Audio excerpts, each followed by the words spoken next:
Taoiseach, last Thursday, Deputy Ahern raised the issue of climate with you, and in response you said the climate emergency has not gone away, far from it. We need to look at how we can accelerate the pace of change that needs to take place. I agree with you, Taoiseach, but one thing that we shouldn't be doing is appointing a climate denier to lead out on the new EU 2040 climate targets. But that's exactly what Fine Gael MEPs voted to do last Wednesday. Last week, the European Parliament were considering the process for the EU setting its 2040 climate targets. The Patriots for Europe group, the group of Viktor Orban, the group of Marine Le Pen, they managed to get appointed as the chief negotiator for this policy. So the Patriots for Europe group, they proudly declare on their website that they call for abandoning the European Green Deal. So we have climate change deniers setting the 2040 targets.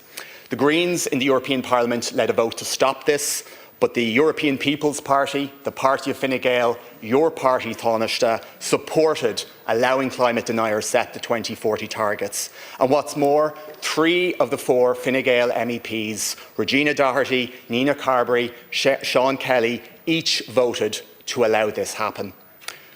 Globally, we're at a crucial time in our fight to lower emissions. There are critical negotiations taking place in Belém in Brazil in COP30 in November. We're all very aware that the position of the new US administration.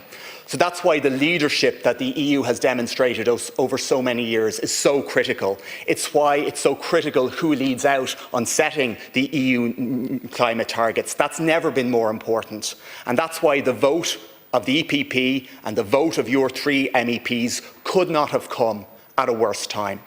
So, Taoiseach, a simple question for you. Do you think it's a good idea that a climate denier is leading out on the EU's 2040 climate targets, and what are you going to do about it? But I don't particularly think it's a good idea that Sinn Féin chair the Committee on National Security and Defence either. But sometimes that's the way things work out in terms of actually the division of responsibility. Am I allowed to have a view? No, am I allowed to have a view? Thank you. I don't. Sorry.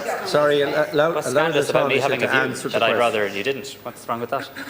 But as Deputy O'Gorman will know, I'm allowed to have a political view. Could you? Sorry, Deputy Doherty. Would you please answer Deputy O'Gorman, Taoiseach? I've no intention. It's a disgraceful comment against Deputy Rose Commonwealth. No, I've no intention.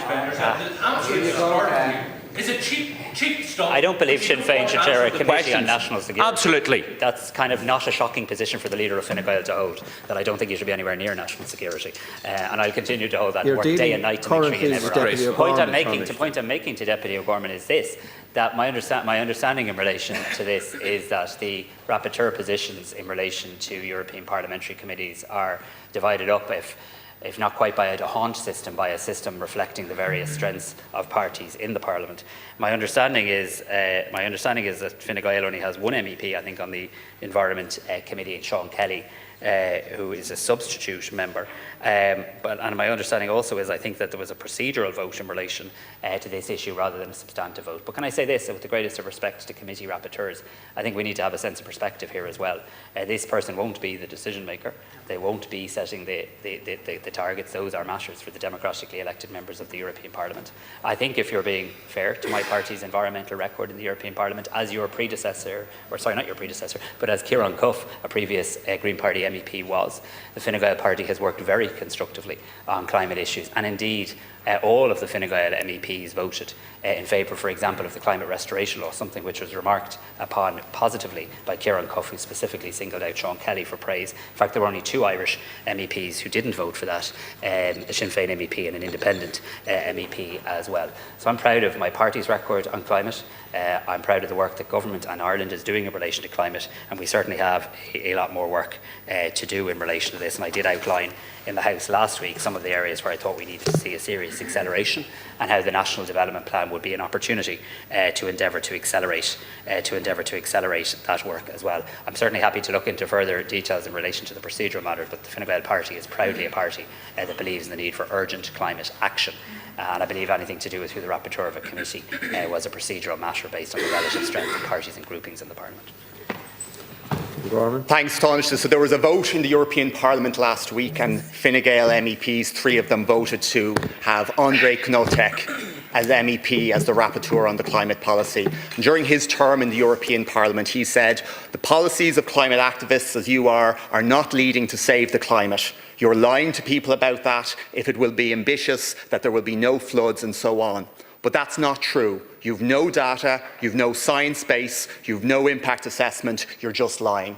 No science, no data. That's your guy, Taoiseach. That's the guy that Fine Gael voted to put in place in this vital situation. So at a time when the rest of us have moved away from denying the existence of climate change, Fine Gael MEPs have decided to appoint in this most crucial role a person who denies that there is science linking climate to the changes in our climate. So again, Taoiseach, I ask you, did you know that your 3 MEPs were voting for a far-right climate denier in this essential role? I don't accept your framing at all. And I was endeavouring to engage constructively on this, but you don't wish to by talking about our guy and my guy and stuff. My party's record on climate is very clear. Thanks very much. We worked with you in the last government for the last 5 years. We worked with your predecessor, Minister Eamon Ryan, in relation to these issues as well. We've had people like Richard Bruton lead the way in terms of climate when he was Minister for climate action as well, and play a very, very constructive role. Our MEPs, I believe, voted on a procedural motion, and I don't think phrases like your guy is a fair assertion as to what happened. And we will continue to work at a European level in relation to climate, and we have shown an ability, even within our European grouping, if and when we have a different view, and even if that view isn't universally popular in Ireland, but we believe it's the right thing to do by our climate, the right thing to do by the planet, that we vote in that way. And that's exactly what the Fine Gael MEPs did in advance of the last European election, despite significant pressure not to do that, and they did. And also, I think if you look at the record of Sean Kelly in particular, this is someone who's represented Europe at the Paris Climate Agreement talks and at many international fora, including COP21. So I'm proud of my party's record in relation to climate, and I'll come back to you with a little bit more detail on my understanding of the procedure.